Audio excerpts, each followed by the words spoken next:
Wrangler Wednesday is brought to you by PetSmart, partners in pethood. All right, on Wrangler Wednesday, we've got a special look at pet safety. Animal Planet Pet Expert Andrea Arden is here with some really important tips to keep your pets healthy and happy during what we like to call the dog days of summer. Andrea, good morning. Nice to see you. Nice to see you. We complain about the heat all the time. We have to remember our pets are vulnerable as well. Yeah, they're actually even more vulnerable because they're not as good at dissipating heat. They only do it through the pads of their feet and through panting. So it's important to remember that you shouldn't take your pets out during the midday if you can avoid it, certainly not for long periods of time. And if you have an elderly pet or a young animal, you need to be especially careful. We've got Wrangler here. We've got Saxon here. Talk to me about the product that Wrangler's wearing and how that helps. Well, this is from Roughwear, and it's a cooling vest. And the way it works is it has 3 layers. You soak it in water, and then when you put it on your dog, as the water evaporates, it helps them to cool down.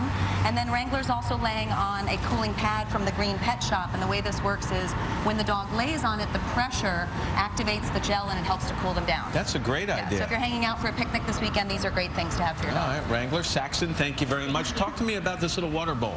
Well, I think it's really important for people to remember that dogs tend to really want to keep up with us. So they'll be outside with you, and they'll want to run with you or walk with you or go hiking, and you need to make sure that you provide plenty of water at all times. This is a collapsible bowl. I also want to make a really important point. I know people talk about it all the time, but you really should not leave your dogs in the car at any time. And this is a great sun visor that's available from Animal Legal Defense Fund. It's $20. It helps to get the word out there about how important it is. Yes. Someone told me if you want to know if it's too hot to walk your dog on the pavement or the sidewalk, put the own back of your hand down to test it. Does that work? I don't think so, because you have to remember that your hand is only going to be there for a few seconds, whereas your dog is going to be walking the pads of their feet or on the concrete for a prolonged period of time. All right, good point. Pets get sunburned. Nobody thinks about that. Yeah, it's actually a really serious issue. It's especially serious for dogs that are light-colored, especially dogs like my dog, Nora. Hi, Savannah. I don't know if I want to give her up. You don't have to. She's so sweet. Yeah. So I'm going to grab her for you for just a sec. So Nora, as you can see, her nose is very light-colored, and that's one of the areas they're most susceptible, as well as their ears, and believe it or not, their bellies. Because as you mentioned, the pavement, if you're walking on the pavement and the sun rises up, it can actually burn their underbelly. So this is a really good product. It's called Epi-Pet. Epi-Pet is one of the only sunscreens out there made for pets that meets FDA regulations. It doesn't have zinc oxide on it. That's really, really important. And that means that you want to make sure you get a product that doesn't have zinc oxide because it's toxic to pets.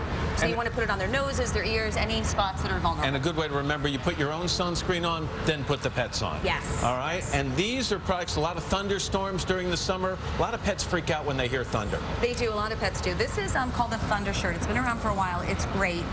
It basically is like giving your dog a hug. It's a compression vest. It's very tight when it's fitted properly. It helps animals to be a little calmer during thunderstorms, during fireworks. They also have a spray, which is, it has a pheromone in it that is a synthetic pheromone that mimics the natural pheromone a mother dog releases. But most importantly, during this time of year, it's probably best not to have your dog with you outside when there's festivities. Good advice. Andrea, always nice to see you. Thanks. Happy 4th. And if you want more of Wrangler, he's live on Periscope right now. Up next on Today Food, our Ultimate Party Food Week rolls on with a favorite